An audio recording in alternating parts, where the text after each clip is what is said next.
They only have one big frame residence. Now you have. The reason I know that because I was on a tour and they go by it. Yep. Good afternoon. It's 3 o'clock. We're going to call the meeting to order. This is the Southside Fire Station Building Committee agenda. Today is October 28th, 2025. Please note that this meeting is being televised, streamed, or recorded by Bourne TV. If anyone in the audience is recording or videotaping, they need to acknowledge such at this time. Use of flash photography during Southside Fire Station meetings is prohibited. If anyone from the public wishes to access the meeting, they can do so by calling the following conference line: Zoom meeting ID 891-0327-7696, and the password, all capital letters, is SSFS. The Zoom chat will not be monitored. However, participants who wish to speak must raise the hand icon until the chair asks them to unmute. All items within this meeting agenda are subject to deliberations and votes. I'll call the meeting to order. Robert, take attendance, please. Yes. Chair Wayne Sampson. Here. Clerk Rob Christensen here. Chief David Palonzi here. Gina Zarovitz via Zoom. Here. Peter Lindbergh. Here. Scott Meyer. Here. William Meyer. Here. Carol Lynch via Zoom. You might have lost Carol. Okay. I'll let you know if I see her pop back up. Okay. Thank you. Absent is Kyle Leeming, but he may come in on Zoom later Carol's on. back. And There she is. There she is. Okay. So we've had attendance. The first item of business will be our project manager update, Mr. Rick Pomeroy.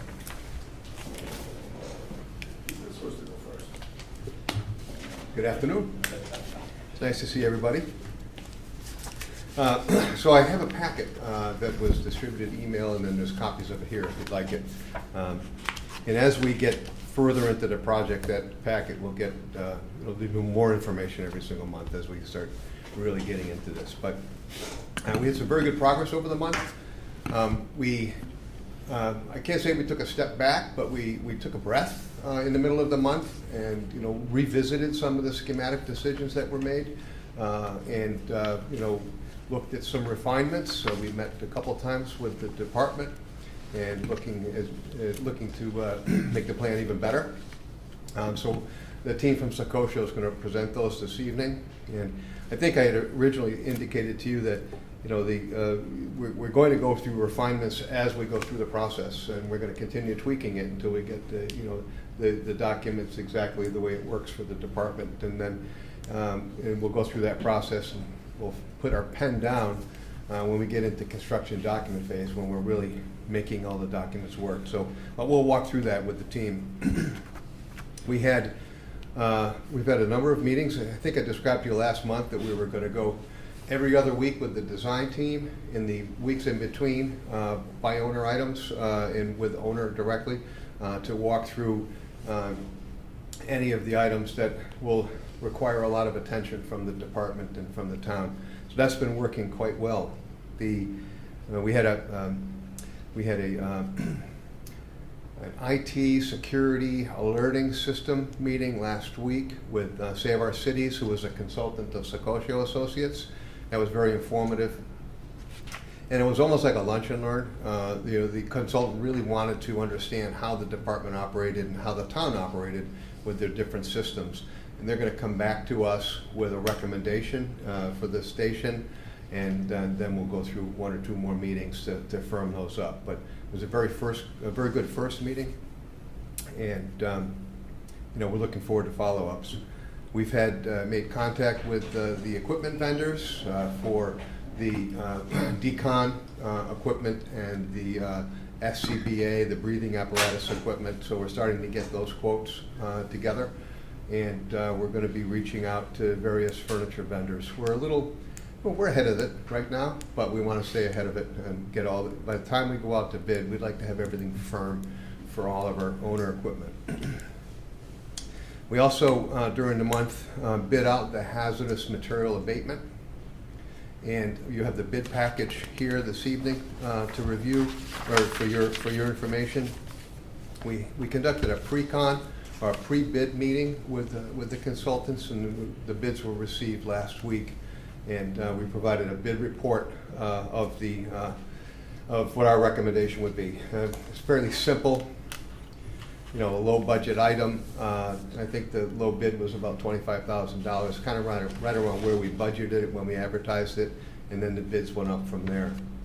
I did spend time on the phone with the owner of the company and qualified the bid with her. It's very simple remediation, but the steps that are essential so that the building structure stays intact, because the material that's being remediated, the bulk of it is a sandwich between the floor deck and the floor joist. So that has to be removed before the building can be demolished. We looked at the traditional method, which this is, removing the asbestos first and then demoing the building, and we looked at the non-traditional method. The non-traditional method is to demo it all at once and classify everything as hazardous. In this case, the disposal costs would have been through the roof, and it just didn't make any sense. So we've gone non-traditional, so we have that bid in here. The award actually went out today to the contractor. Excuse me. And then you'll see in our budget update, when we get to that, I've incorporated that value into our budget. It was sort of lump sum in with our big massing numbers, and so I sort of separated that out, and I'll walk that through with you when we get to the budget update. After, as far as as far as the abatement goes, the award has taken place. The contract will come back. They've got to issue their W-9s and their insurance certificates, and so on and so forth. And then they'll have a 10-day notification period with the DEP. After the 10-day notification period, they can start their work, and they should be done in 2 weeks, 10 working days. So pretty slam dunk. And then ISOM will come in afterwards and take the building down and clear up the site. We'll be ready to go. I do want to go over the budget with you and the schedule updates, but I thought what we could do, if it's okay with you, we'll transition into Sakosho. They can give you the design updates for the month, and then I'll come back and talk to you about the financial side of things, the schedule, and the pre-qualification that'll be coming up, and I'll get into more detail with you on that, if that's okay. All right, great, thank you. So kind of you, Rick, thank you. I make a motion that I go first next time. I've already tried that. I got outvoted. Rick did highlight a lot of the stuff that I just wanted general overview with, was that we've had some really good meetings with the department. You're going to see a somewhat simplified version of the new plan, and we've added the most important part that you'll see this version is that we've added some really strong training, props and stair tower and the like. So we've really introduced some real good opportunity for training at the station, which was, when we went through the review, the department really felt that if we could add it in, it would be great. So we traded off some of our bumps and pulled them in, and you'll, when Kyle and Kelsey will go over it, basically, you'll see that it's a sort of net neutral to the project, so that's great. And we'll go through some of the details. So I get to introduce the site plan because there's no changes, so they said I could do that. We did move the trash cans, but other than that, the site is exactly the same as you saw it last month. I will say that we are going, we've started the zoning process. Our engineers are working hard, moving forward, developing the actual site now, and we'll be filing for zoning variances, I would say next month, and moving that on. So that's the next big site piece. So Kyle and Kelsey will go through the plan changes, and then we'll answer any questions. As Mark and Rick alluded to, so all our engineers are now working on the project. They're all getting involved, getting deeper into it, so we're coordinating with them.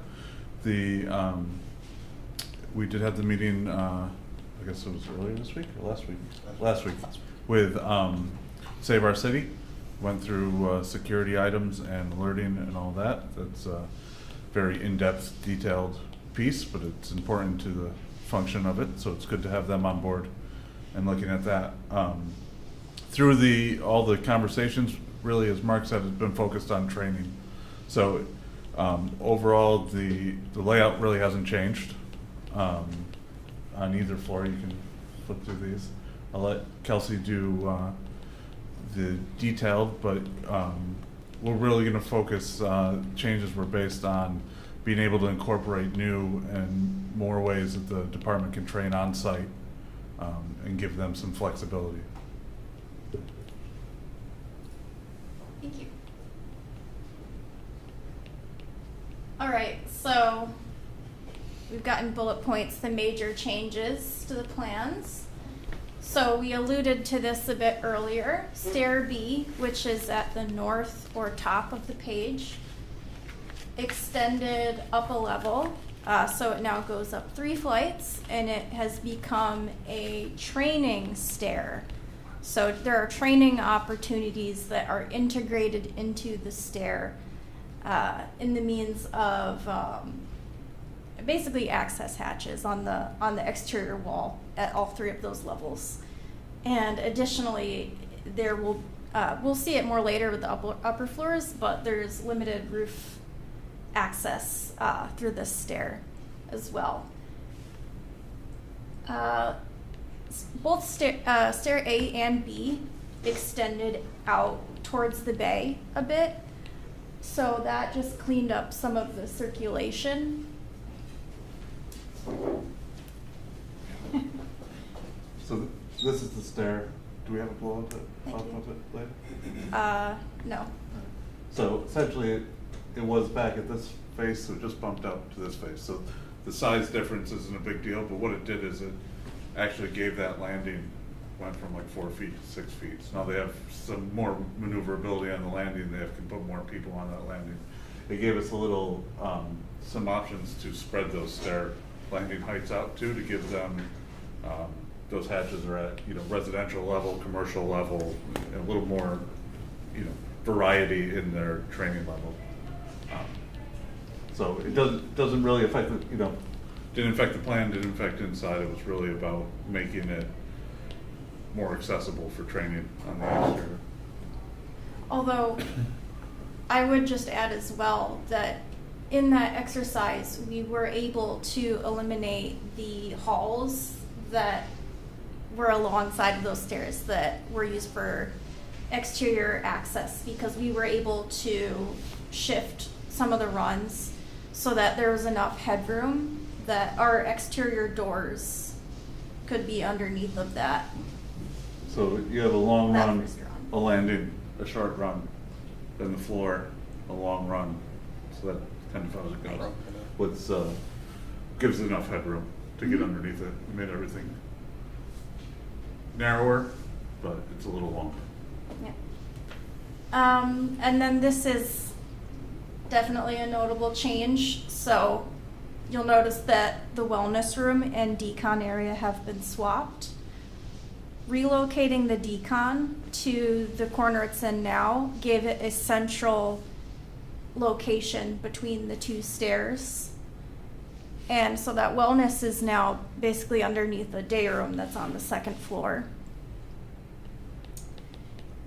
And as well, the new proximity to the gear room, the department found helpful as well in time saving.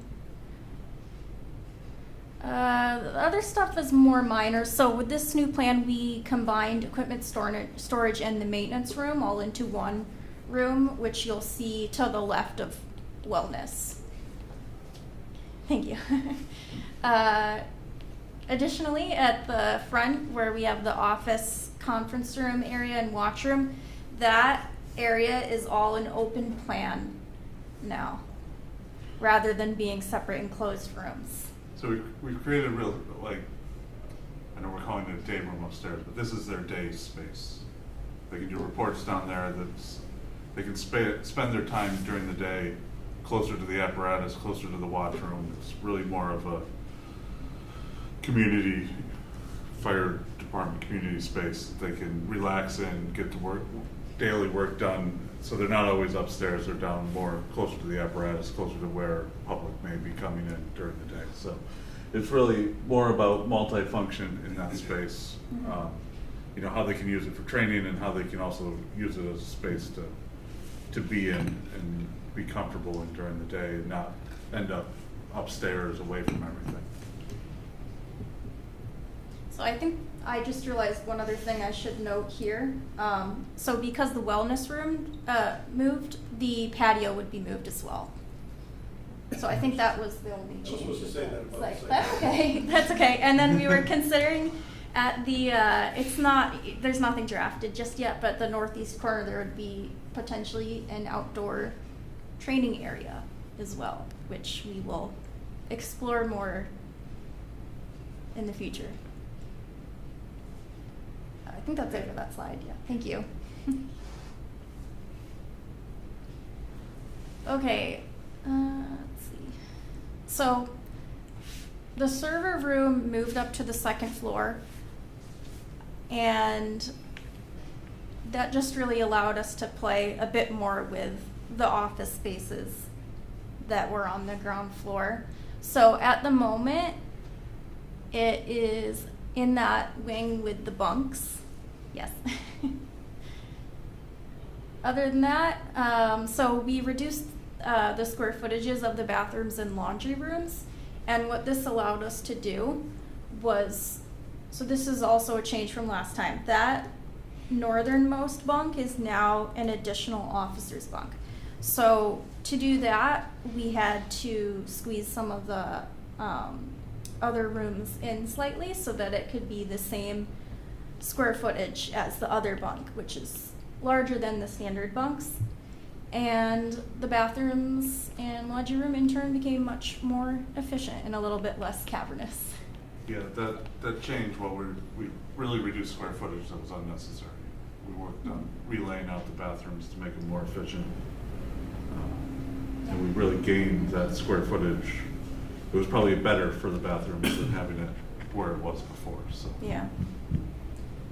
And other than that, on the second floor, we worked with the department to really open up the day room kitchen. And the biggest move in getting to that was relocating the fridges, so it's much less closed in than it was previously. And also, there used to be a hall that would go, in the back, that would go onto the porch. That is no longer enclosed, and the pantry is also no longer enclosed. So that all got opened up as well. I think that's it. Thanks. And this is our attic plan. So as you can see, not too much going on here, but this just shows that that stair goes up an additional run now. And we're currently showing a ship's ladder, which is at the southernmost part of that stair tower, which would be our roof access.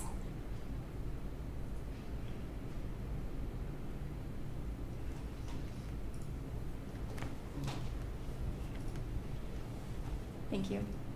Okay, so at our elevations, there were fairly minimal changes except at that stair tower.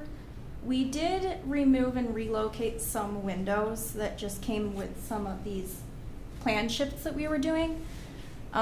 So there were some on the north and south facades that we removed just because we felt that there was almost too much glazing into the officers' bunks. So we're looking at potentially doing some signage at the south facade instead of that. Additionally, of course, the east and west bump outs were removed. So we're seeing that. However, we did not remove what we were doing with the roof at that area. And bottom left, that is a view of the stair tower on the north. So that exterior material needs to be more durable, so we're looking at potentially doing a CMU, most likely there. And you can see the 3 access hatches, 1 at each level. We also removed a couple of of windows on that elevation as well that we found weren't necessary. Those 2 were looking into the mezzanine and didn't serve any other purpose.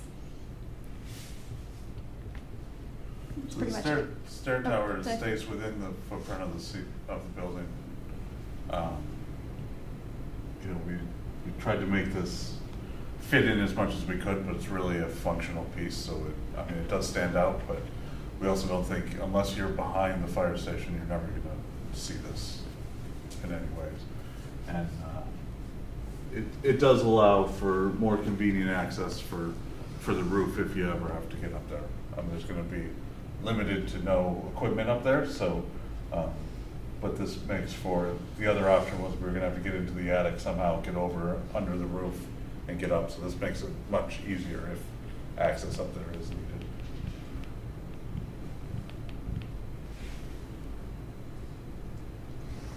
This just has some enlarged views, nothing additional here.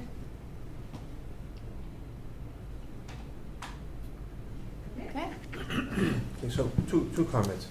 In the future, could you send this to us in advance so that I can send it to everybody? And especially all the notes on the side, we'd like to see what those are. Yeah, Okay. yeah. Quick, We, yeah, one quick question. Whoops, I'm sorry. sorry. Those will be uploaded to your website tomorrow morning, so you Oh, will okay. be able to go and To take a zoom look at in and take another look at them. So Right. we'll have them uploaded in the morning. Yeah. I think it's important that if we saw the notes, some of the members might have some questions or whatever.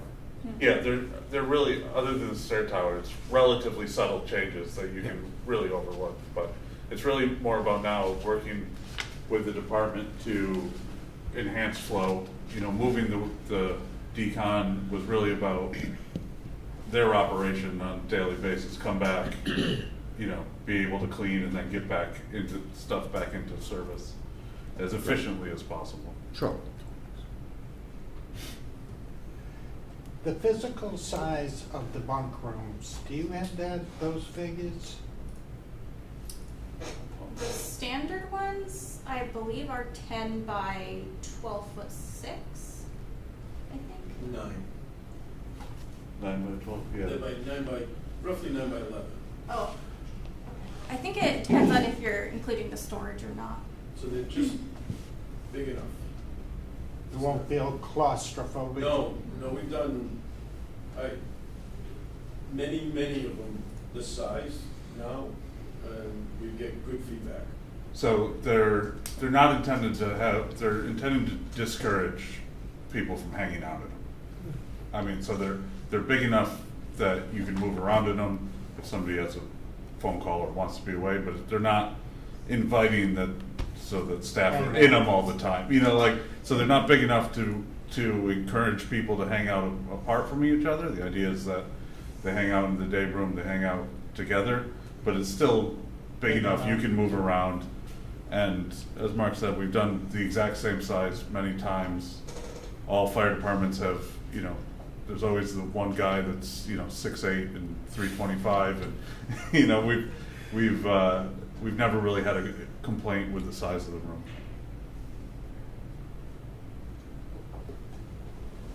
All right, thank you. Any questions from the committee?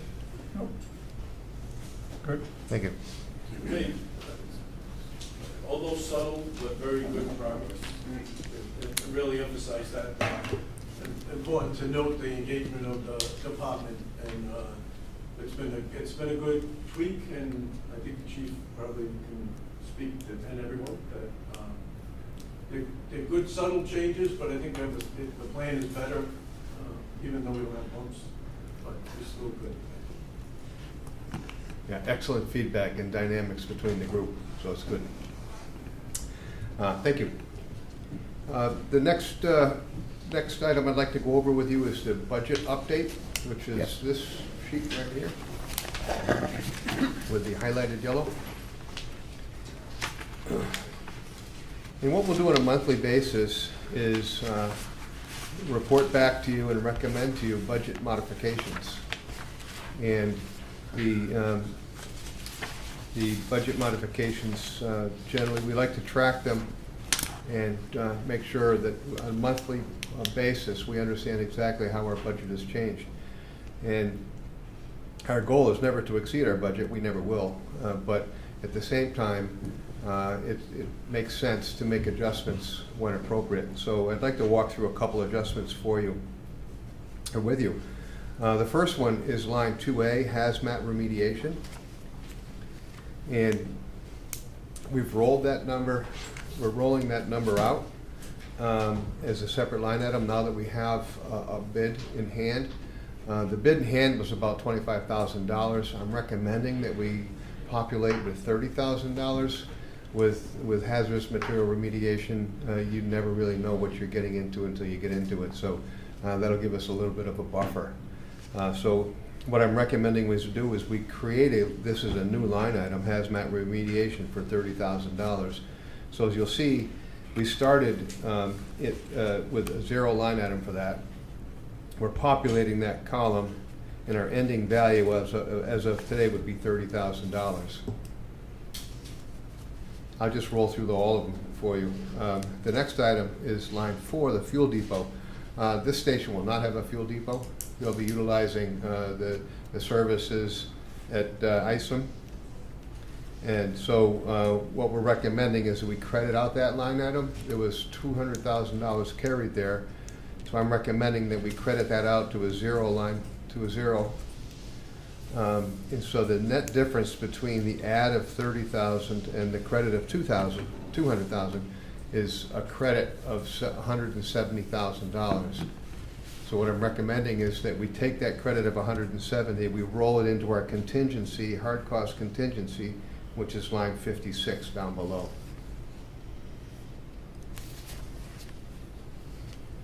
Our goal is that as we buy out all of our line items, we're always establishing credits. There'll be some numbers that will bust, but our goal is to always have a credit and roll it back into contingency. But you know, we'll see a little bit more activity in this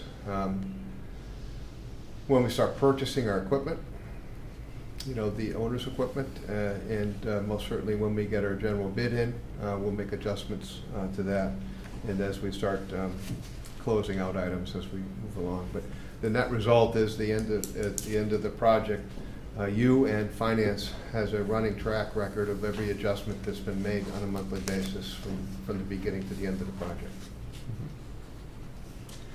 Traditionally, what we would do is vote to accept the budget as amended, if you are so inclined to do so. Committee members? Make a motion to accept the adjusted budget as written. Second. And just for the record, what we're doing is because we're eliminating the fuel depot, and we're putting a line item in line 2A of $30,000 for the hazmat remediation. The result is $170,000, which we are now adding to our reserve. How did you refer to it, Rick? Contingency. Hard cost contingency. Line item. Okay. So we have a motion by Rob, seconded. Jim. I think Chief did, I believe. Oh, Peter. Paul. Yeah. Okay, Peter. Don't give you the credit. Whatever. Doesn't make a Okay. difference. All right, so we have a motion, second. Any comments from the committee members? Okay. Well, I have a comment, but do we still have that fuel depot at the old police station? Is that feasible to move there? So really, the reason the fuel depot came out is because we can't fit it efficiently on the site. We were planning on building one there, but Yeah. the site doesn't support it. And with the ISWIM reconstruction, they're putting in a large depot like DPW has. So we'll Okay. have an equivalent of another DPW Okay. tank at ISWIP. Okay. Okay. All right, so we have a motion and a second. We'll take a roll call vote because we have members on Zoom. Hold on one second here. Like this, okay. Wayne, Yes. Rob's a yes. Chief, Yes. Jean, Yes. Peter, Yes. Scott, Yes. William, Yes. and Carol. I think that was it. That was a yes, Carol? Yep. Okay, yeah. Okay. Great. I'm sorry, I skipped over a few things. It's not going to affect your vote whatsoever, but, we always run a zero-based budget. So if we spend money outside of what we've allocated in our line item budget, we have to find that money too. So the goal is to always be adding back to the contingency, but, there may be cases where we're taking away from it in the short term. So at the beginning of the month, we were running with a contingency of $1,449,000. After this adjustment, we're running with a hard cost contingency of $1,619,000. Right. And our bottom line is no change. The total project budget is no change. All right? All right. Next time I'll say that before you vote. All right, so the next item I want to review with you is our project schedule, which is this document here. There's a color version in the packet, Wayne, it might be easier for you. So this is our schedule as of the end of October, just before the end of October. There is no change. You'll note that I did add a little bump in our schematic design during the month. That's in yellow. Midway down the sheet, that's some of our, go back and take a look at, revisit some items. It does not affect our overall schedule at all, but it's for the betterment of the project. So, right now, as Mark had indicated, we're going to start our permitting process. So we'll be looking forward to that in November, December, and first part of January. And we expect to have design development level documents back, by the end of November, maybe the first part of December. And at that point, we'll do another check estimate. And we'll provide you with a budget update after that check estimate. Okay. The big item right now, we're working in a lot of different parallel tracks right now. The design team is pretty much off and running. We're going to continue with our bi-weekly meetings with them. The decision-making will continue, but it'll start trailing off. But the big items right now, as I mentioned before, are our buyout items and our equipment and making sure that all of those are coordinated. What we have in front of us in the next couple of months is contractor pre-qualification. And we're going to start that. Chris George will be starting that right after the first of the month. And it will require some involvement from the town. Traditionally, what we see is members of the department getting involved with it. It's a system where any project of $10 million or greater is mandatory by the state Chapter 149 statute that pre-qualification exists or occur, and that each contractor that bids on the project, the general contractor and the filed sub-trades, which are in some cases maybe 15 different trades, have to submit their qualification documents for approval before they bid on the job. This process was initiated a number of years ago, maybe 10 plus years ago, to sort of weed out the unqualifiable contractors. It's done a very good job. And so now when we do the pre-qualification process, very rarely will we ever find someone that does not make it, because the contractors that are able to be qualified are the only ones that are submitting. It doesn't lessen the pool of contractors. It just it makes it a cleaner process down the road when you're receiving your bids. That process, we're going to be recommending an automated process through bid docs, and The contractors are very, very familiar with it, and we've been successfully using that for about 2 years now, wherein a lot of the process is completely done online. And there was a time when we would have stacks of paper, the pre-qualification documents. Now everything is online. They have tutorials for the reviewers, and it's a pretty slick process. It will require, as I said, by statute, the designer has to play a role in it, the OPM has to play a role in it, and the end user owner has to play a role in it. So we'll be reaching out to see who wants to be interested in that. I don't see anything for the committee, any action to be taken by the committee. We have the documents roughed out right now. We'll be sending those around, and they're pretty standard these days. And we're pre-qualifying 4 or 5 projects a year, so the documents have been tweaked and refined as we go. I don't think there's much more to talk about on that, Mark. It's just yeah, good. So that's our big lift over the next month or two, along with all of the planning components.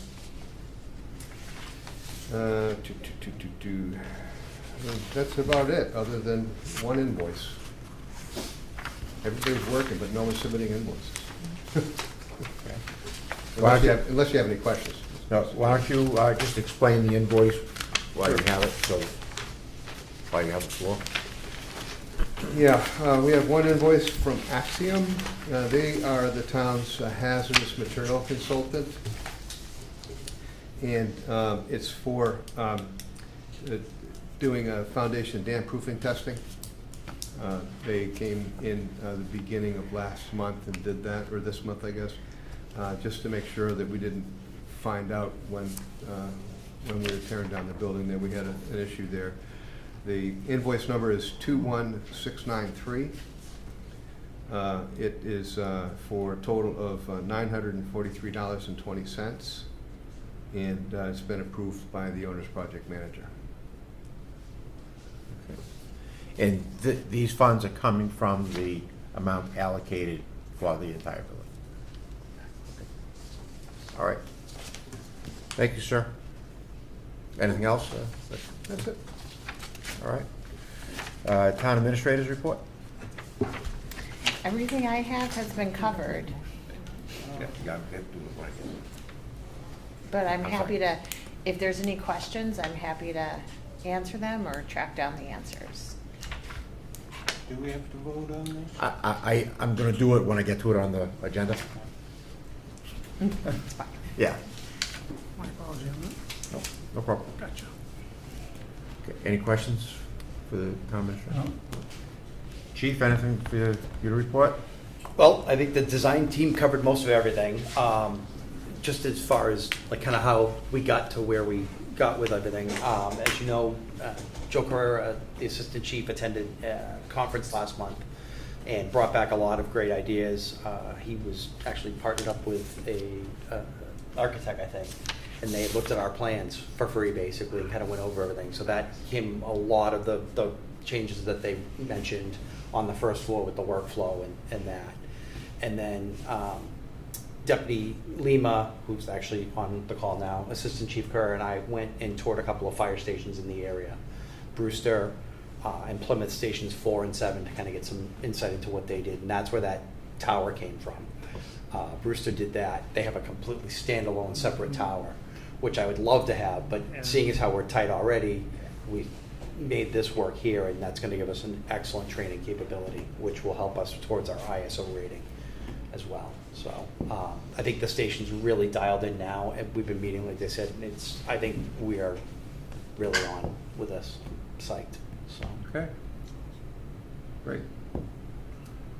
Good job at the meeting. And, good ideas. All right. Any committee member comments? No? All right. I'm sorry. I skipped over the invoices for you. All right. Let's do the invoice. Do I have a motion to approve the invoice? so moved. Second. And we have any comments? And just for the public record, we're confirming that this is from Axiom, invoice number 21693 in the amount of $943.20. We'll take a roll call vote. Wayne, Yes. Rob's a yes. Chief? Yes. Kyle? Yes. Excellent. Gene?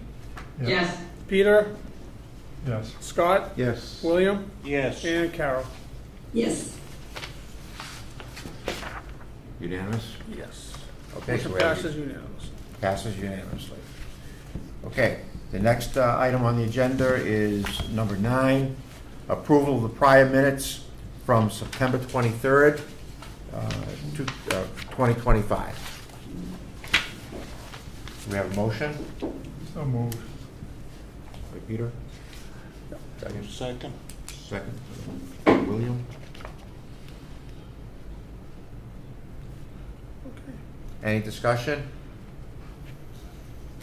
Okay, roll call vote. Wayne, Yes? Rob's yes. Chief? Yes. Kyle? Yes. Gene? Yes. Peter? Yes. Scott? Yes. William? Yes. And Carol? Yes. Motion passes unanimously. Thank you.